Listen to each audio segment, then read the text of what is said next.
All right, let's move on. Let's talk about Sitecore. Now, they actually recently debuted an upgrade to its flagship product, Sitecore XP 8.2, which we'll delve into. We actually are going to be talking about this a little bit later on the show with Laura Myers. While it's a significant upgrade with many new features, essentially, they're all variations of one theme, getting to the market faster. Basically, Sitecore's customers want to be able to stay on top of, well, everything, stated Darren Garnaccia, who Darren's a friend of the show here now. He basically said they want to go live faster and get value back faster. They want to achieve digital maturity faster.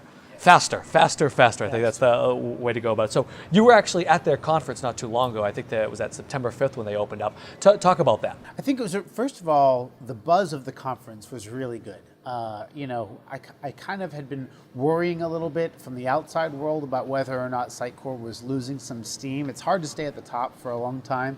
But I think not being there. You certainly wouldn't feel it at their conference in New Orleans. It's hard to lose steam in New Orleans. But yeah, it was a really great conference. Lots of really good partners, lots of really good customers and prospects as well. So filled room. Thought it was very impressive. So in terms of getting faster, let's remember the backdrop here.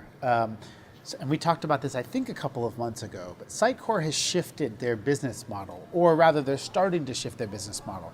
Following the acquisition, they've announced some new pricing models where essentially Sitecore now starts to offer more subscriptions. So as they move to the cloud, it's more subscription-based, and even they've jumped beyond subscription and where they are now much more consumption-based pricing.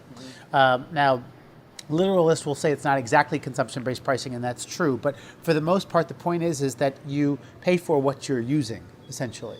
And what that means is Sitecore needs you to go fast so that you get using fast so that you can pay. so the idea of faster.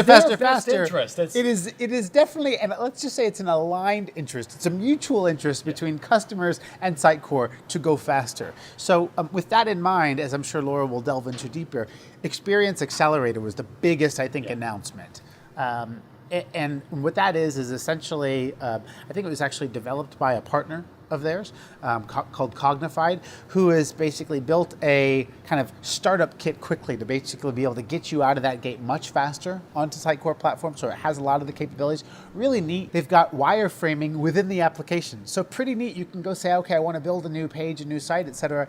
And it actually, the wireframing looks like a drawn wireframe even. So it's not even kind of digitized. It actually looks like handwriting. And the font is even in a handwriting. So it's kind of a neat thing. Yeah. But basically that whole idea is to kind of help you get going much more quickly, be able to see what that's going to look like, model that out for the average end user, not requiring necessarily an expert person in that. Yep. So that was one of them. There were some other announcements, and I'll leave some of that to Laura to get to, but you're right. All about going fast. Again, definitely in the interest of the customers, but very much in the interest of Sitecore as well.